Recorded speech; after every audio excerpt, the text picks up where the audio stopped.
This is the Conscious Productivity Podcast, and I'm your host, Stephanie Woodward. This is where we're going to talk about your ambition and your drive and how to honor your ambition and drive without losing yourself in the hustle. It's about making the shift from unconscious productivity to conscious productivity. I am thrilled that you're here, and let's jump right in to today's episode.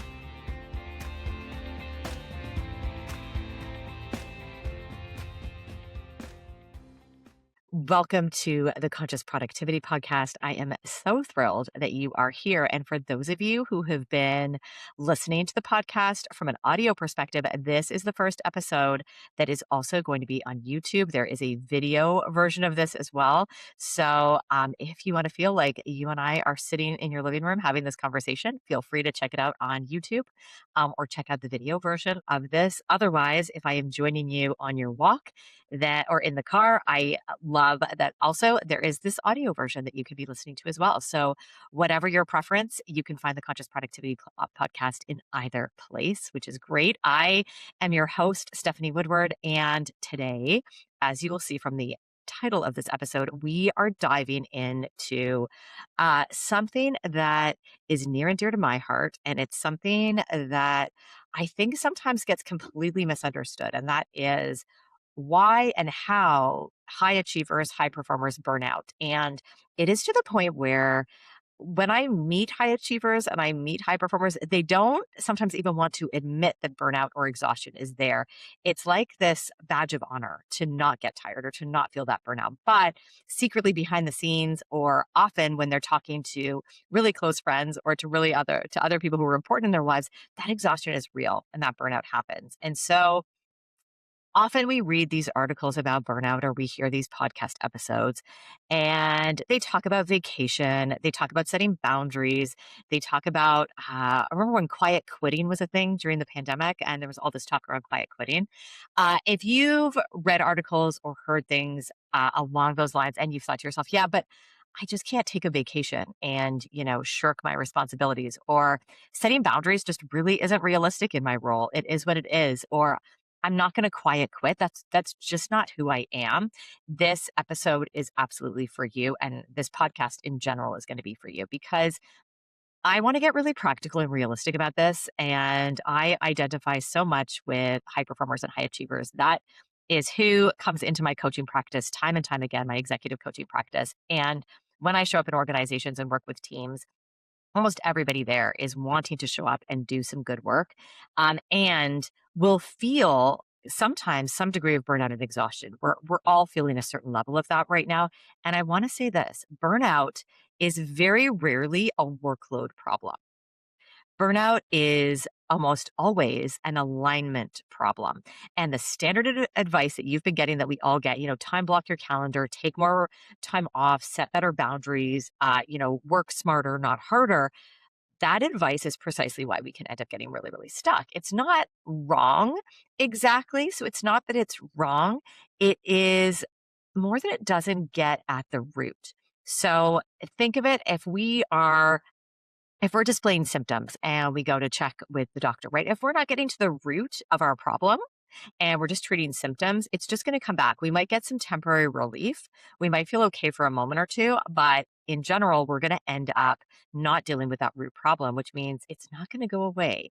And so that's why we get a problem, because today I want to give you a different lens. This idea of just take a vacation, just set some boundaries. I'm going to explain why that doesn't work and why that might be one little piece of the puzzle, but it's not going to take care of the problem. We're going to talk about what's really going on when it comes to high achievers and burnout and exhaustion. And I hope my goal with this episode is it's going to help a few things click into place for you and give you a new way of thinking about this. But before I go any further, I really do want to just name who I'm talking to. If you're new here, I don't think you'd come to a podcast called the Conscious Productivity Podcast if work wasn't a really important part of your identity. And so these episodes, this podcast is really for people who identify as high achievers, identify as high performers. You are the person who maybe has been raised on values of responsibility, of follow through, of doing what you say you're going to do. The person who, when something needs to get done, you just do it because, well, because that's who you are. You're good at your job. You want to be good at your job. You take pride in your work. This idea of coasting or quiet quitting for the people I work with and talk to, and the people that are drawn to the work that I do, uh, that isn't something appealing to them. They don't want to be the one that's coasting. They don't want to be the one quiet quitting. They want to be showing up, doing something meaningful, and doing work that matters. You're not going to be the person who drops the ball on your team or shirks your responsibility. That's just not the way you're wired, and it's not the way you're built. So that is who I'm talking to on this podcast, and that's who I'm talking to in these episodes. And right now, you may be exhausted. You may be feeling some signs of burnout.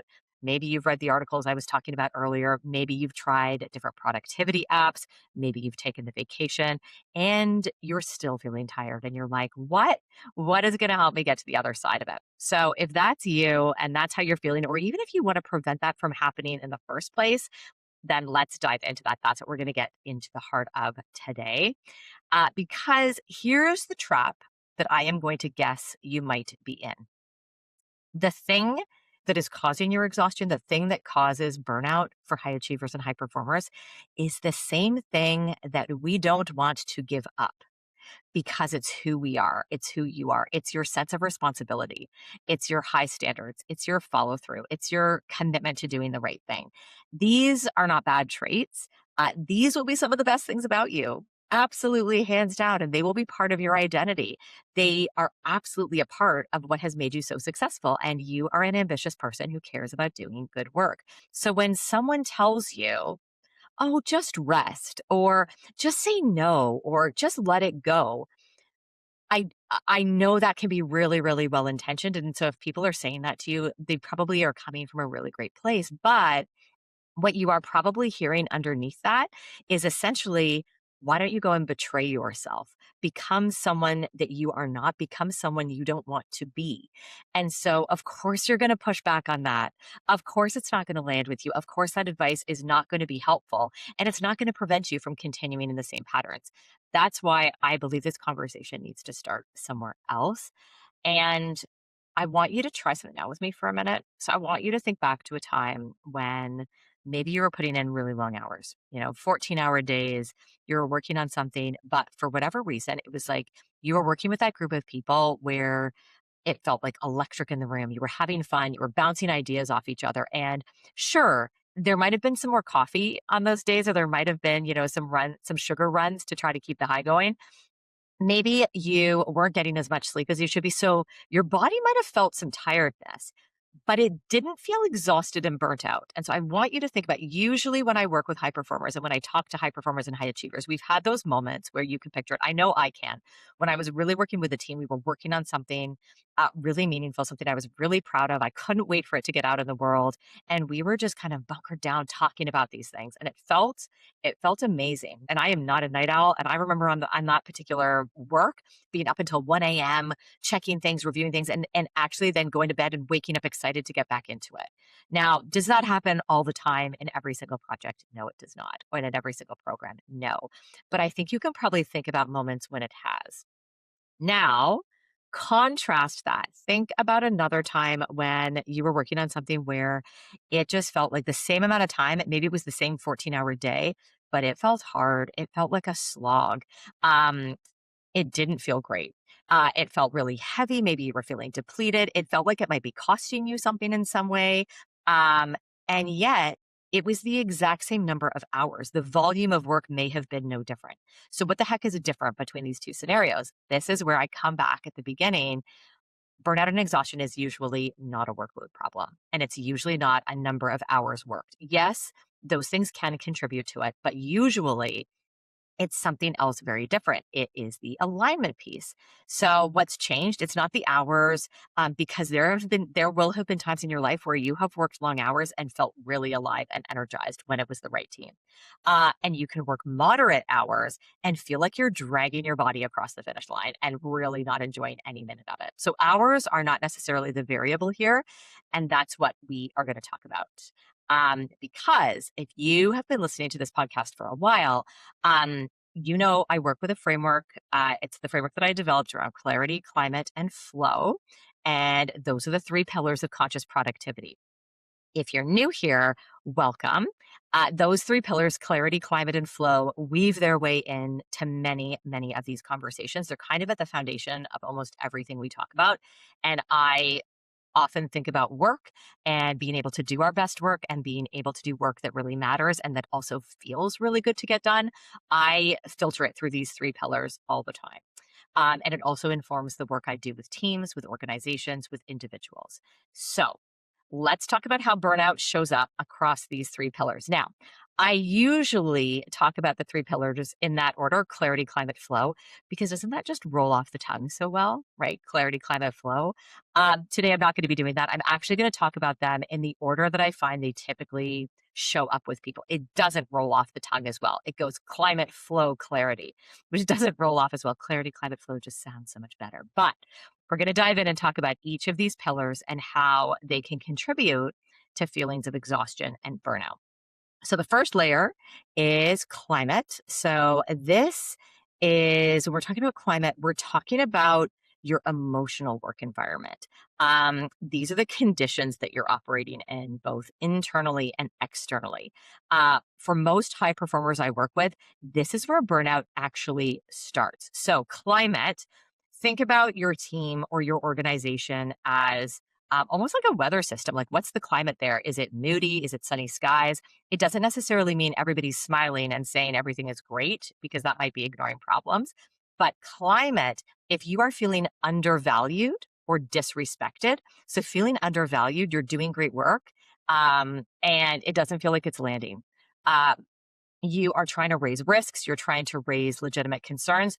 The response is just either like ignoring it entirely or kind of work harder, not interested, or just silence where you don't get any response. So feeling undervalued is a climate issue. So if you are in a work environment where you are feeling undervalued, that can start to really get at your energy levels and your feelings of exhaustion and burnout really quickly.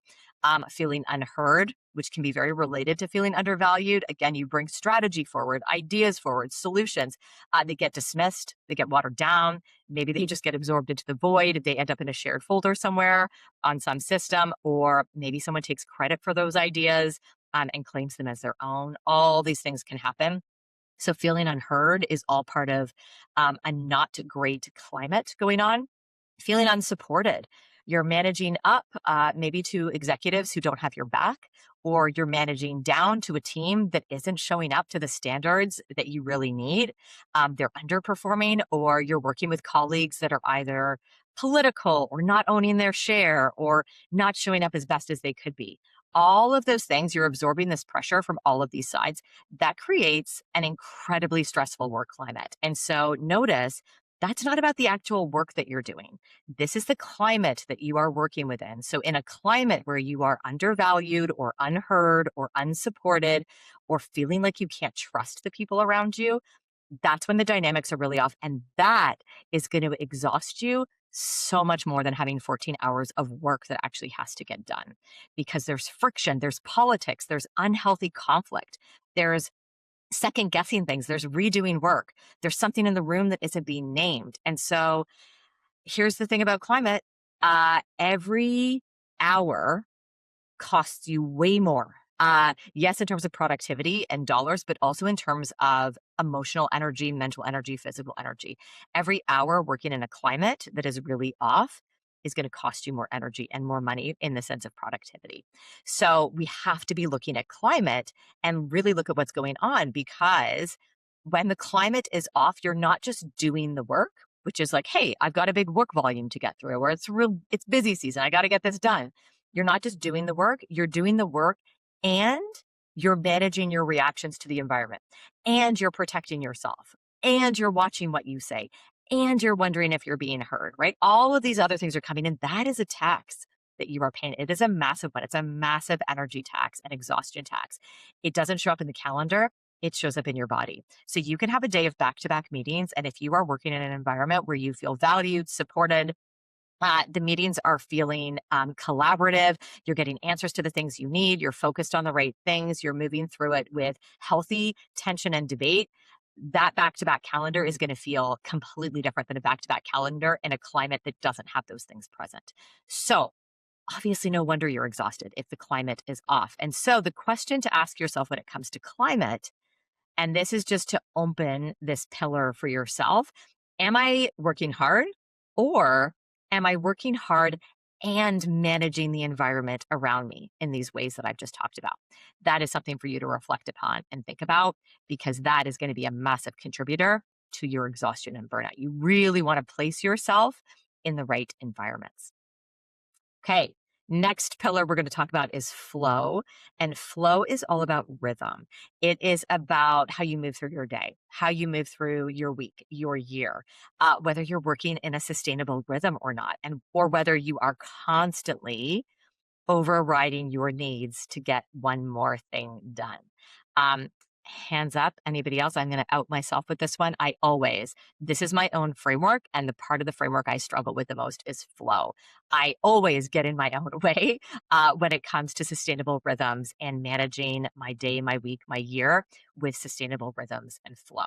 So, for the audience I'm talking to, for all of you out there, for the people that are usually listening to this, and for most of the individuals I work with, most of my executive coaching clients, most of my senior leadership teams that I work with are somewhere between the ages of kind of early to mid 40s, right through to late 50s, 60.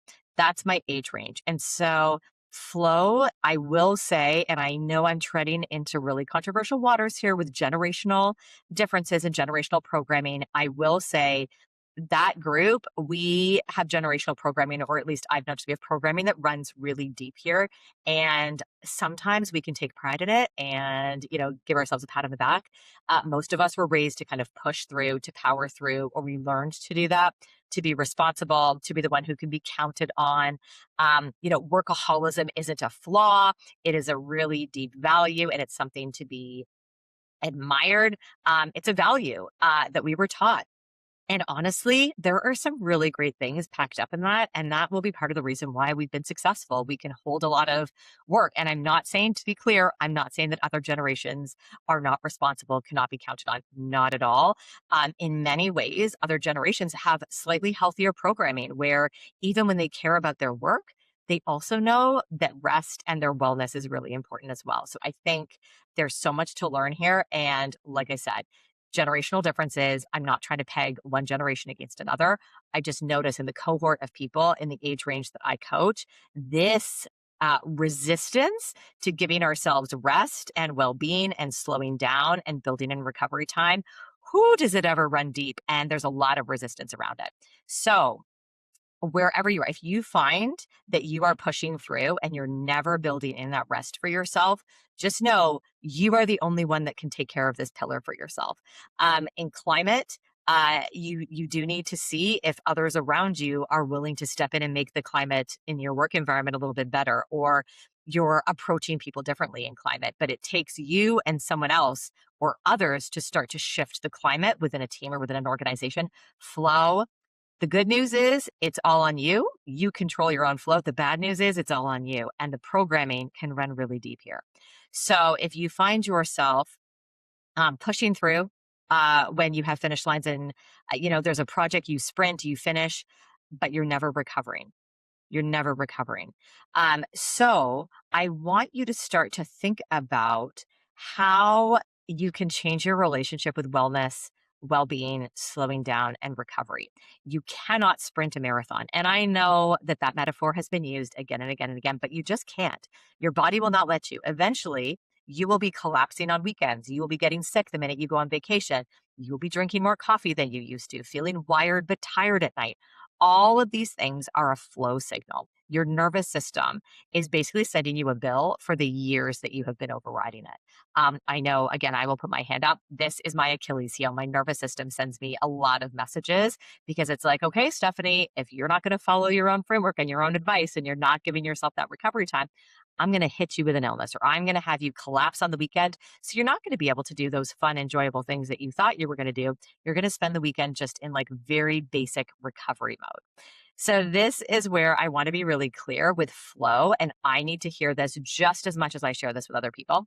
I'm not telling you to stop working hard.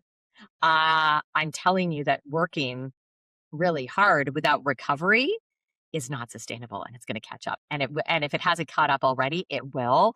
This isn't a lecture. It's just let's get honest with ourselves about it. And it is really depletion in slow motion when we're not giving ourselves that rest and that recovery time. So, the question I want you to ask yourself for flow, the thing you need to be thinking about, am I building in recovery at any point in my week? And I don't mean, oh, when I actually feel like I'm going to fall flat on the floor, then I'm going to give myself some rest. How are you proactively building some recovery into your week? Or are you just collapsing on the weekends, kind of collapsing on the couch in front of Netflix and calling it rest? There's a difference between those two things. So I want you to reflect and ask yourself that question. Our final pillar is clarity. And this one can be one of the hardest to look at. So, flow can often be the hardest one to change because those rhythms are really embedded, and workaholism can run deep, and feeling like we need to keep showing up, pushing through, being responsible. Flow can be the hardest one to change. Clarity can be the one that we just want to ignore and we want to push down and not pay attention to. And that's because clarity is about self-awareness, and it's about knowing what really matters to you, what goals are actually yours versus, what goals have you inherited from someone else, say your parents, or through comparison with other people. Hey, this is going to look really good on my resume. This is what I need to do. This is the ladder I need to climb. This is about getting really honest about what success really means to you versus what you've inherited and the beliefs you've inherited about success and about work, that you've and inherited or absorbed from other people in your life, be it your community, your friend group, you name it, your family of origin, whatever that is, or doing it because it looks good. It looks good on paper. You really like the awards. You like to talk about it on LinkedIn. Clarity burnout sounds like, I'm not sure I want to do this anymore. I've achieved everything I said I wanted, and I feel nothing. I think I'm in the wrong role, the wrong industry. Insert in that blank there. I'm scared to admit what I actually want because it would mean disappointing people. I'm climbing a ladder I don't even know if I want to be on anymore. This is why this layer is so difficult to look at, because it threatens identity. If you have got here to this level of success and this level of ambition by being the responsible one, by being the high achiever, by being the person who follows through, then asking yourself, is this still right for me? That's going to feel like you're actually asking yourself, am I still me? Right? It gets so enmeshed with our identity so quickly that really starting to look at these questions and it sounds simple, like, what does success mean to me? And am I placed in the right role? But it gets so enmeshed into who we are, identity, comparison, expectation, layers and layers and layers of programming that's come onto us. And so I do want to be clear here too, because what can often happen in my experience with clarity is just even dipping a toe in, even saying, am I really feeling fulfilled or happy in this role or industry anymore? It feels so scary to even look at that we dip our toe in and immediately repress it and immediately push it down. So I want to say, doing this clarity work, asking yourself these questions, it does not mean that you're going to quit your job overnight. It doesn't mean that you need to blow up your life overnight. It's not about just like, oh, I'm going to follow my passion without a plan. Jump and the net will appear. None of those things. It doesn't mean walking away from your responsibilities. It doesn't mean walking away from realities. I am not interested in any of that necessarily, because I'm very practical and realistic here. And so all of those things are possible. Hey, you may eventually quit your job. You may eventually make a decision that makes some significant disruption to your life. But just asking yourself these questions does not mean that you are doing that right away. So before you push these questions away, just remind yourself you don't need to make any big decisions right away. Just let some of the truth bubble up.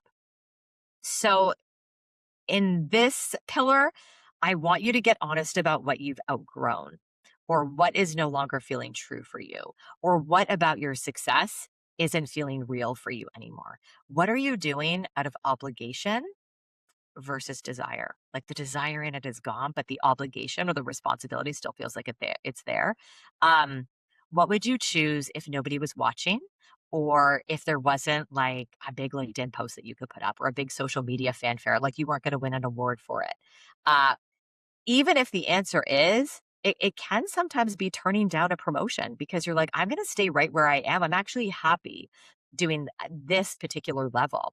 The number of times people move to the next rung of a ladder or take a promotion simply because it's going to look good or because it's expected of them, and then they spend over a decade feeling really disillusioned or feeling really unfulfilled because it's not actually what they wanted. They just felt like they had to, because who says no to a promotion? Who says no to moving up that ladder? So sometimes it can be like not moving up to that next stage. Sometimes it can mean I'm just not fulfilled in this particular role or industry. All of this is about tuning into you and what feels really true for you when it comes to success, ambition, and what you really want out of your work life. So, the clarity question I want you to ask yourself: if I could redesign let's say, the way I earn money, if I could redesign the way I earn money tomorrow with no judgment, uh, what would I change about it? What would I do differently? What would I really be showing up for? What would really light me up if, if I could really design the way I was going to earn money? I want to leave that's going to be your clarity question. So let's start to bring this all together. I want to just bottom line and underline a few things that we've talked about. Burnout is not a workload problem necessarily. Sure, workload and volume can add to it, but truly it is an alignment issue. It can be a climate problem first sometimes, where you feel it in your day to day. You feel it in your nervous system, in the meetings, and the dynamics and the dynamics around the dynamics. That can be climate. If your work environment is leaving you feeling unheard, unsupported, any of those things, you don't trust the folks that you're working with, that climate problem, that 12-hour day is going to feel very different than a 12-hour day in a really great climate. Flow, remember for yourself, flow is the one where you have the most control around it, but that can also be the biggest problem because we could be very resistant to making changes around this one. This is all about the rhythm that you're approaching your work, whether you are approaching it in a sustainable way, whether you are building in rest and recovery proactively, not just when your body completely shuts down. So, how do you charge yourself up proactively? And then finally, a clarity problem can be underneath all of it, where it might be you need to ask yourself a deeper question. Are you even doing the right work in the right place for the right reasons? We're getting deep with that one. That's the clarity work. And that's why the standard advice of take a vacation, have boundaries, put some time blocks in the calendar, work smarter. It can address a certain layer. Sure, all of those things can give you a little bit of relief, but it's treating the symptoms of flow and it's missing the clarity piece and the climate piece entirely. That's why the advice doesn't work. Because it's not because you're not trying hard enough. It's not because you don't have the discipline. It's not because you're ignoring the advice. It's because all of that advice is pointed at the wrong thing. You cannot time block your way out of a values conflict. That's not going to work. Time and time again, it's not going to work. You can't vacation your way out of an environment that doesn't respect you. Okay, you can't meditate your way out of climbing the wrong ladder. And these are tough things to take in sometimes. So if the standard advice hasn't worked, it's not because there's something wrong with you. It's because you're not treating the root cause. It hasn't helped you really get at the diagnosis of what's going on for that feeling of exhaustion, that feeling of burnout. So I'm not going to give you a 5-step plan to fix this in 7 days because that would be doing exactly what I told you not to do. I want you to sit with some of these questions. There isn't a 5-step plan. You are your own unique individual with your own unique desires and constitution and all of those things. Flow for one person, sustainable flow for one person is going to look very different than sustainable flow for another one. What success means to me from a clarity perspective is going to be very different than what it means for someone else. And same with climate. Certain environments resonate differently with different people. So I want to leave you with those 3 questions, and I'll say them again. We talked about them throughout this episode, but those 3 questions, this is all about designing this for yourself and really getting clear in yourself and what you really value and your own knowing about you. So, our climate question, remember our 3 questions. For climate, I want you thinking about, am I working hard? Or am I working hard and managing the environment around me? So that's our first question. That's a climate related question. For flow, I want you asking yourself, am I proactively recovering at any point in my week? Or am I just collapsing on weekends and calling it rest? If you find yourself collapsing, I want you to notice that. Am I building in that proactive recovery? So that's your flow question. And finally, your clarity question. If I could redesign the way I earn money tomorrow, what would it look like? What would still be true? What would I keep about what I'm currently doing? What would I toss away? What would I change entirely? So if I could redesign the way I earn money, if I could redesign that tomorrow, what would it look like? Don't change anything yet because that's when fear starts to creep in. You're just going to notice. Just see what's true. Just see what you've been carrying, or maybe not paying attention to. Let yourself go on a walk and just let these questions, let yourself answer them in whatever way you can. Spend some time with your journal, anything that's going to help you just to get these answers out of your head and onto the page and give some answers to these questions. So as we close out this episode, I don't want you to think you need to become a different person. I don't want you to think that you need to lower your standards or stop caring or check out. I think I've made that pretty clear. And I think we're probably speaking the same language at this point. We know we want to have high standards. We also know that work is an important part of who we are. If you're here and you're listening to this, work is a big part of your identity. And so I want you to be doing work that feels meaningful, feels impactful, and actually feels good, that you feel like you're making a contribution and you're also not completely depleting your body to get that really great and meaningful work done. That's what we're trying to do.